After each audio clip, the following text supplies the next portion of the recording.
expansion was discussed both at a committee level and at the board, and ultimately the league office was tasked by our board with doing an in-depth analysis. Professional women's basketball has changed shape faster than most of the people inside it can fully process.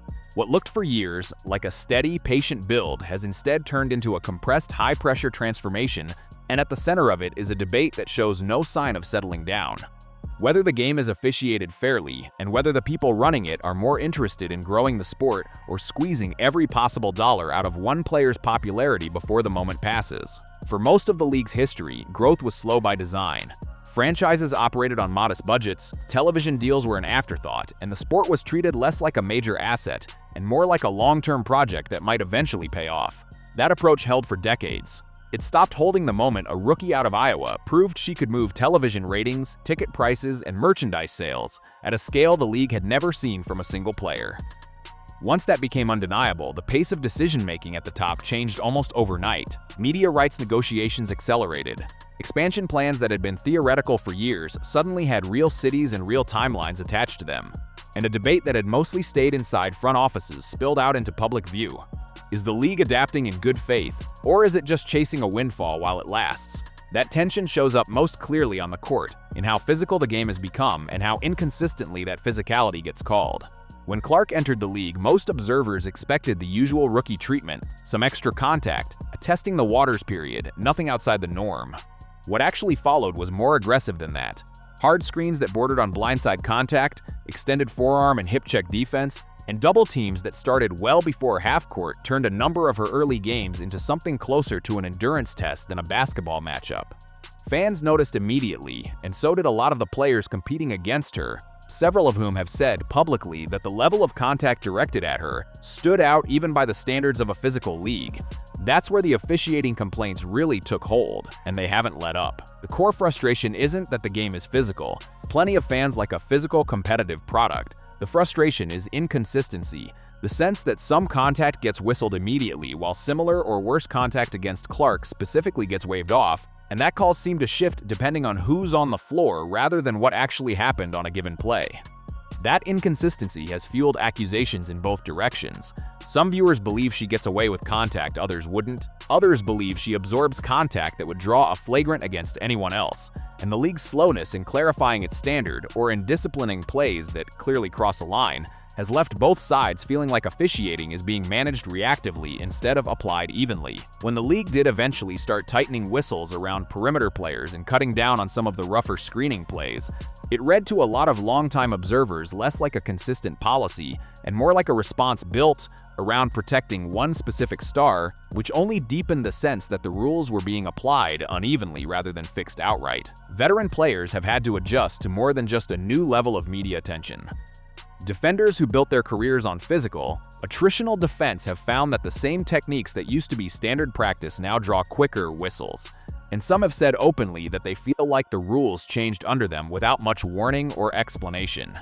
That's a legitimate grievance, and it's part of why the old guard versus new era framing has stuck. Not because veterans are wrong to be frustrated, but because the league hasn't done a good job explaining, consistently and in public, exactly where the new line is. Coaches have had to rework defensive systems in season, officiating crews have taken heat from both locker rooms, and the result has been a stretch of basketball where nobody, not the veterans, not the officials, and not the fans, seems fully sure what's going to get called from one night to the next. The Olympic selection process became its own flashpoint for similar reasons.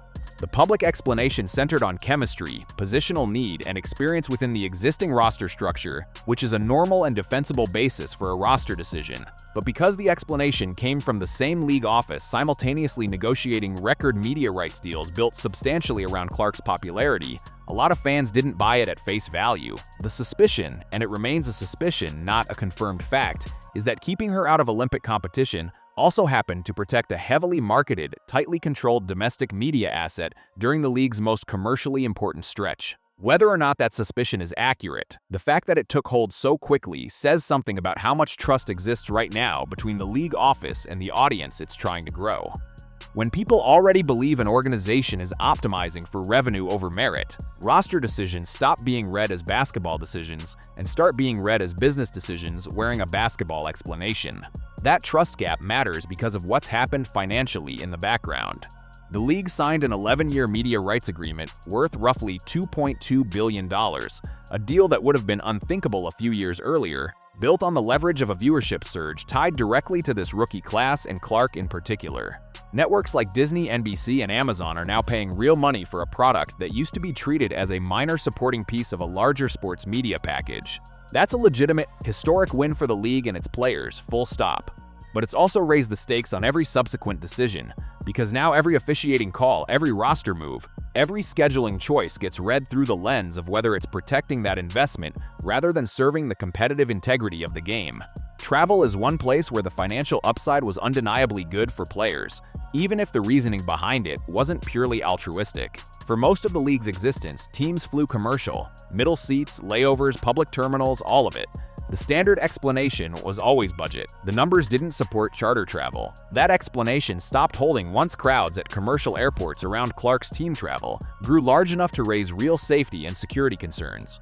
The league moved quickly after that, funding league-wide charter travel across every team, whatever the mix of motives, player welfare, optics, liability, or all three. The outcome was a genuine improvement in player health and travel conditions that should have happened years earlier regardless of who forced the issue.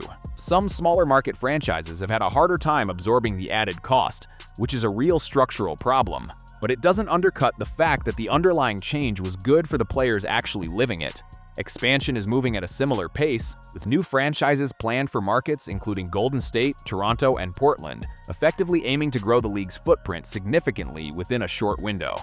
That kind of rapid expansion creates obvious anxiety for current rosters, since expansion drafts typically mean exposing existing players to being picked away from their current teams.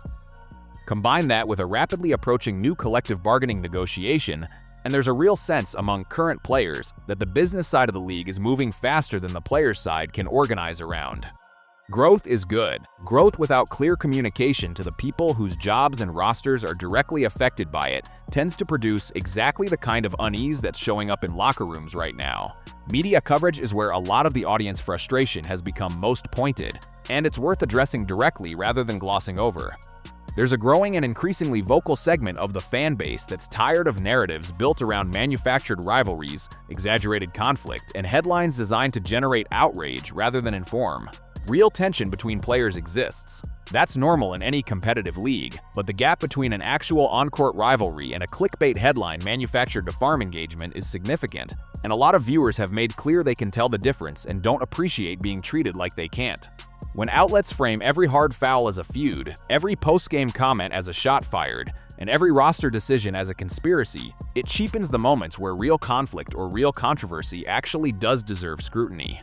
The audience reaction to this has been fairly consistent. Less manufactured drama, more accurate reporting, and more consistency in how players are covered and how rules are enforced. What ties all of this together is fairness, or the perception of its absence. Fans are not, broadly speaking, opposed to a physical game, a competitive league, or a business that makes money. What frustrates a large and growing part of the audience is the sense that the rules bend depending on who's involved, that explanations for major decisions don't always match the incentives sitting behind them, and that some coverage is more interested in generating clicks than in getting the story right. That frustration isn't limited to one team or one player. It shows up in complaints about inconsistent officiating on both sides of the Clark discourse, in veteran players who feel like the standards shifted without warning, and in fans who want the league to compete for their attention with quality basketball rather than manufactured controversy. None of this changes the fact that the sport is in the middle of a genuine, historic growth period. Viewership is up, revenue is up, expansion is real. Player travel conditions have improved. Those are substantial, verifiable wins, and they matter. But growth built on a fragile trust between the league, its players, and its audience is growth that can erode quickly if that trust isn't maintained. The next phase of this era won't be decided only by television deals or expansion timelines. It will be decided by whether the league can apply its own rules consistently, communicate its decisions honestly, and let the actual competition on the floor carry the sport rather than leaning on manufactured narratives to do the work basketball should be doing on its own. That's the tension defining this moment.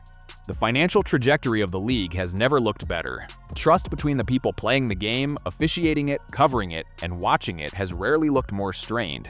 How that gap closes, or doesn't, will likely say more about the league's next decade than any single media rights number ever could.